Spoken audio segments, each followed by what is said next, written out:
Hello small settlers. This video is about creating a T60 armor figure from Fallout from start to finish. Let's go. First of all, I made the main shape. This time, I decided to try different techniques in sculpting, casting, and painting. First, I did a lot of carving. Next, I decided to create separate parts of the armor so I could cast them easier and maybe save more rubber while creating a mold. It also gives me more flexibility to attach parts as I want. I will also add magnets at the end.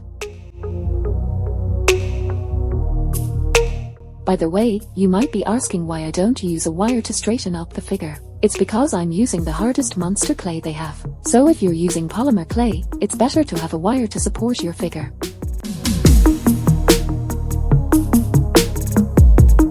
You might have noticed that I made a slightly different shape at the beginning but changed it in the middle. Yes, I initially planned to create a T45 armor but then changed my mind. I looked at the references for several days and decided that the T45 might look less detailed than the T60. What design do you like in the world of Fallout? Leave your answer in the comments and maybe I'll create it. But enough talking, let's see a time lapse of the work I've done over almost 2 months.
After adding details to the head, I started sculpting the body of the armor.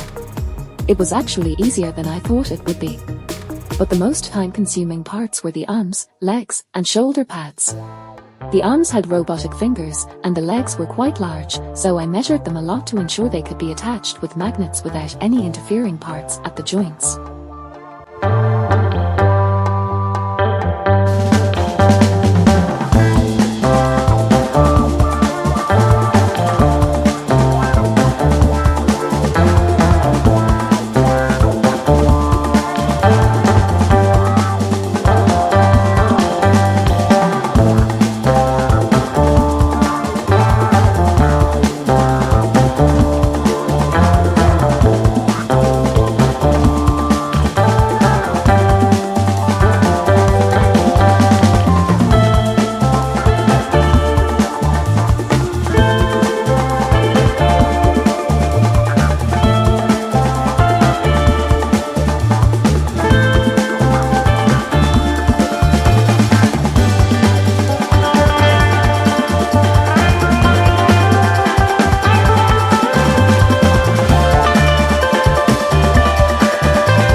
I tried casting with 2-part molds this time, and I can say it was a horrible idea.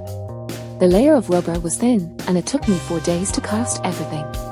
I thought maybe the issue was with the rubber, so I'll check that out. But yes, it took quite a lot of time, so my next work will be out of polymer clay. Besides, the mold casting also went not so well. My old polyurethane plastic ran out, so I decided to pour new plastic into the parts where it wasn't enough, which is why you can see different colors there. The texture was also different, and I had bubbles.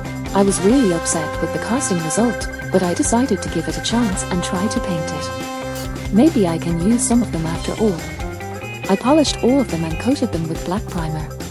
Painting was much faster, and after painting, I started to see things differently. First, I painted all parts with black metallic paint. I will show you only one part for each paint, so the video doesn't last forever, but I used the same technique for all other parts. After that, I used gunpowder paint to add a more metallic look.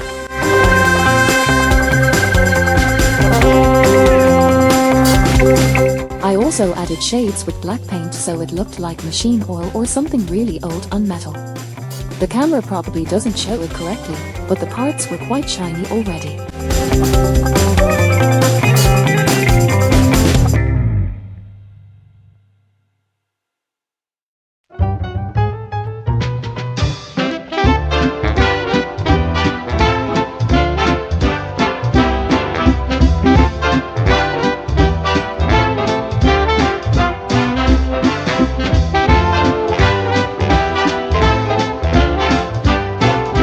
After shading comes light, so I added highlights to the edges with light grey paint. I will leave all materials in the description.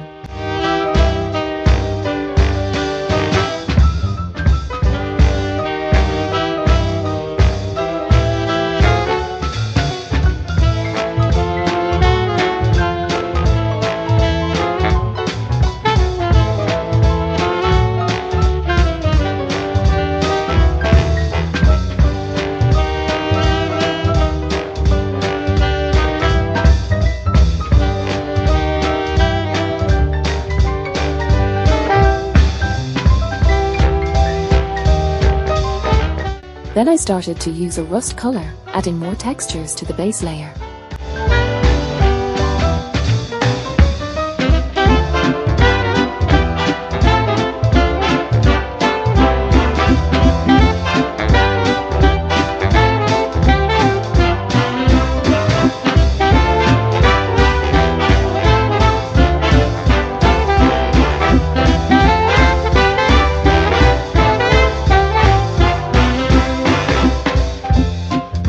After the main rust coat was on all parts, I started to add more rusting paint with a little bit of white to add more rust on some parts.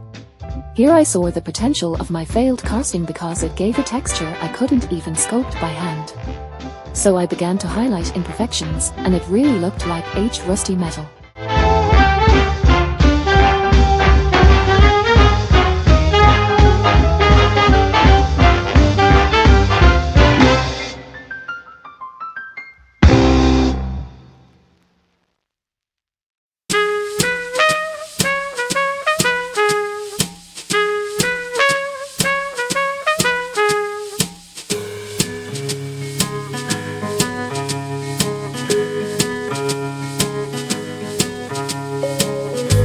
After that, I painted edges with steel metallic paint so it would really look like it was polished sometimes.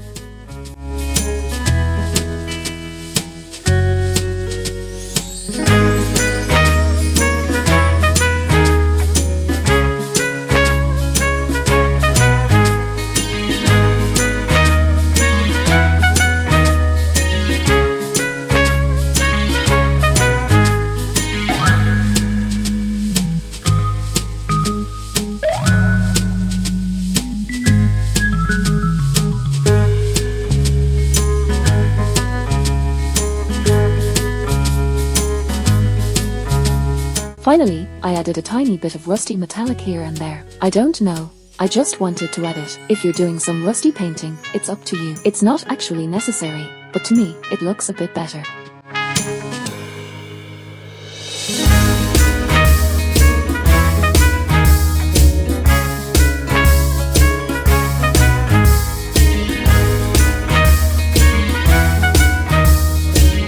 printing is done.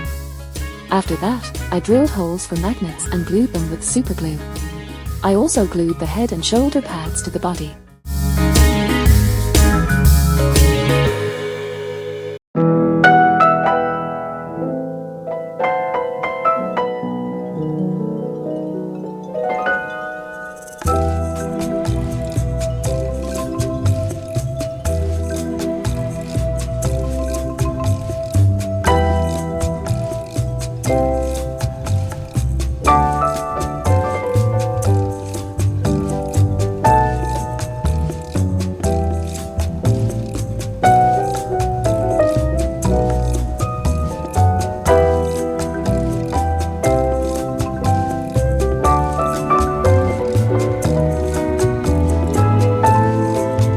I'm using neodymium magnets, so just in case, I covered them with a thin layer of UV resin so they wouldn't break or anything.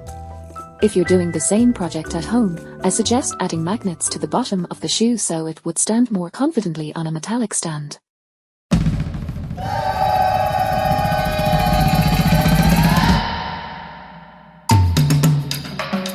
And here is the final look. This video taught me, and maybe you too, that our failures can be our best achievements. So to me, this is the best work I've ever done so far. If you watched until now, thank you so much. You know how to support this channel. Please subscribe, like the video, or check out other videos on the channel.